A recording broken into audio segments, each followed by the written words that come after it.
You know, we were talking about Mexico getting one of those cryptocurrencies organized by the central bank. Would you like to hear a bit more about that? I would. So let's do a deeper dive. Here's Alexandre Lores. Alexandre is an NFT analyst for Quantum Economics. Thank you very much for joining us. You know, we had a report before you came on from our reporter in Mexico City, and he pointed out to us that half the population in Mexico is unbanked. It really is a cash economy, and you see that with great long lines on payday. Plus, if they introduce this digital currency in Mexico, organized by the central bank, then there's an element of tracing and taxation reality. But in other words, I'm thinking it's an uphill battle for Mexico to get this done. What do you say? Well, first of all, it's an honor to be here. Thanks for having me. Thank you. I think it's fascinating to watch what's occurring worldwide.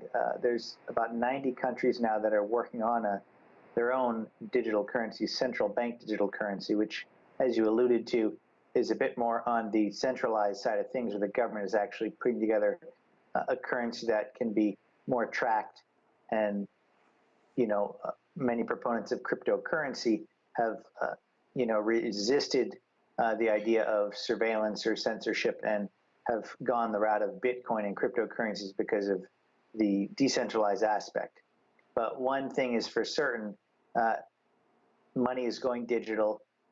El Salvador is a great example with them using Bitcoin, and Mexico is obviously not too far away, and they're seeing not as severe a situation. You mentioned 50% in Mexico. In El Salvador, 70% were unbanked.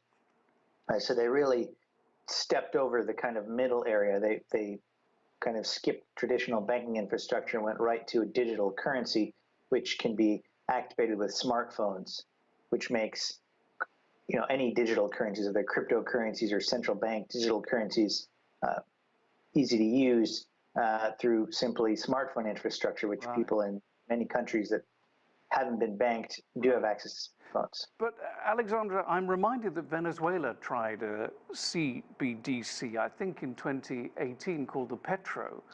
It's very, very similar to what's being proposed in Mexico, and it failed spectacularly, didn't it? It was seen to not really be legitimate. What can we learn from Venezuela's experience 4 years ago? Well, I think in one situation, the main benefit of at least many cryptocurrencies like Bitcoin is the transparency. I actually have no idea of finding out what went wrong with the Petro, or if it was even on a blockchain, or if it was just, frankly, a sham.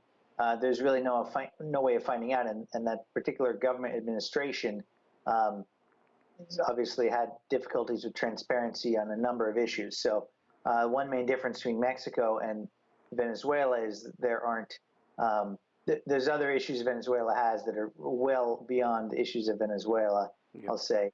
But the basic issue with the central bank digital currency is the only people watching it are going to be the central bank and perhaps the government if they choose to look into. But it's definitely an issue that remains unresolved. Right. Now, Mexico says that it wants to get this going within 2 years, so 2024, let's say. And I noticed that Coinbase, which is one of these companies which allows you to trade cryptocurrencies, based in San Francisco, actually, has just announced that they're going to have instant withdrawal to help remittances. Now, does that move the whole thing along a little bit? Is that a good thing? Well, in general, I think it's a good thing in terms of whether we support a central bank digital currency in Mexico or not, or whether cryptocurrencies, help that or not. I think they're not quite the same matter. I think in terms of digital adoption, I think it definitely moves the ball forward.